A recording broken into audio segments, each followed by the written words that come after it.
There comes a point in every life when it feels as if everything is collapsing at once. The plans we built so carefully begin to crumble, like sand slipping through our fingers. Relationships that once felt unshakable begin to fade quietly, almost without notice. Health weakens, purpose feels dim, and even our very sense of identity seems to be dissolving into uncertainty. And in that vast, unsettling silence, we find ourselves whispering the same question. What now? The Buddha never told us that life would be simple or free from hardship. He never promised a smooth path without obstacles. What he did offer, however, was something far more valuable, a way of walking through the storm, a compassionate path that allows us to endure the heaviest darkness with gentleness, awareness, and courage. So today, let us take that walk together. Breathe deeply. Allow yourself to be still for a moment. Open your heart and simply listen. 1. Accept what is. The first step is acceptance. Resistance is what multiplies our suffering. When life shatters, our natural instinct is to resist, to push the pain away, to shout, to cry. This shouldn't be happening to me.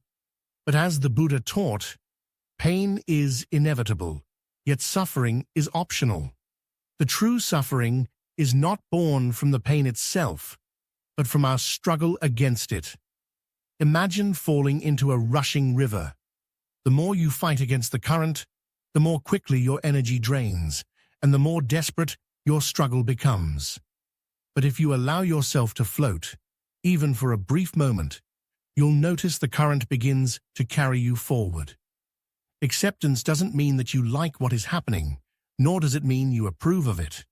It simply means you are willing to see reality clearly, without forcing it to bend to your expectations. And in that clarity, healing quietly begins. So if your world feels broken right now, take a breath and softly admit, this is what it is, and it's okay for me to feel what I feel. You don't need to repair everything in one day. You don't need to carry the whole burden all at once. You just need to allow yourself to be with what is. 2. Remember that everything is impermanent, even this darkness. One of the Buddha's deepest teachings is anicca, the truth of impermanence. Nothing in this life remains the same forever. Every moment is already changing into the next. No matter how endless the night may feel, the morning always returns. When we are buried in pain, we tend to believe it will never leave us, that the sadness or the grief will define the rest of our lives. But look back for a moment. Think of all the storms you have already survived. Storms you once thought you could never endure. They came, they shook you, and then they passed. And here you are, still breathing. Sorrow, too, is like the passing storm. It cannot last forever. Even the smallest flame, a candle flickering in the vast darkness of a room, can transform the space entirely. Hardship does not stay, but the way we walk through it, the way we allow it to shape us, becomes part of who we are. Let this truth be your anchor. This too will pass. 3.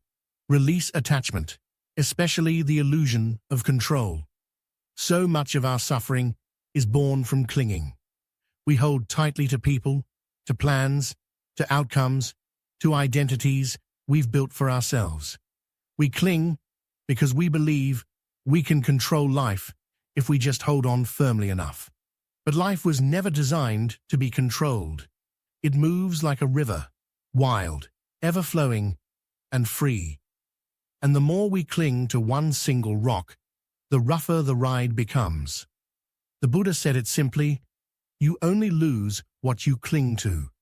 When your life falls apart, often it is life itself revealing to you what you were holding on to too tightly: control, expectations, certainty.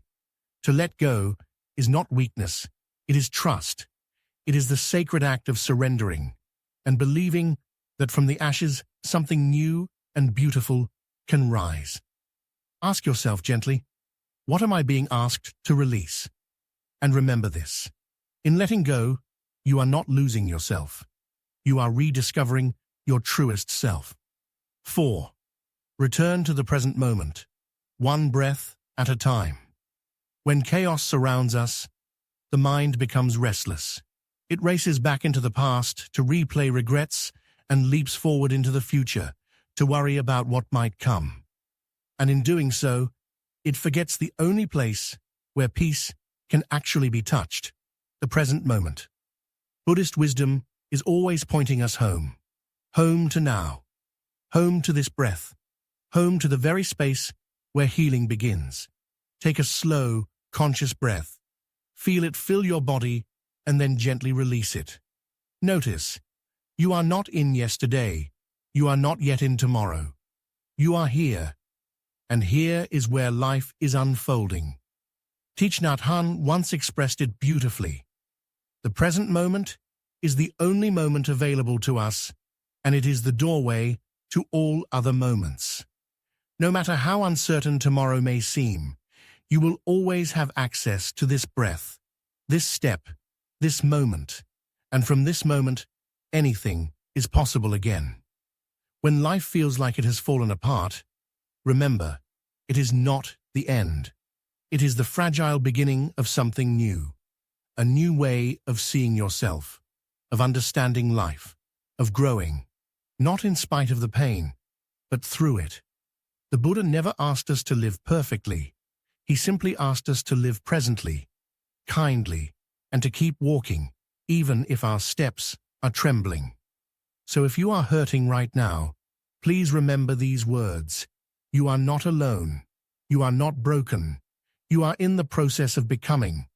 And if this message gave you even a moment of peace, I invite you to walk this path of wisdom with us. You do not need to face the darkness alone.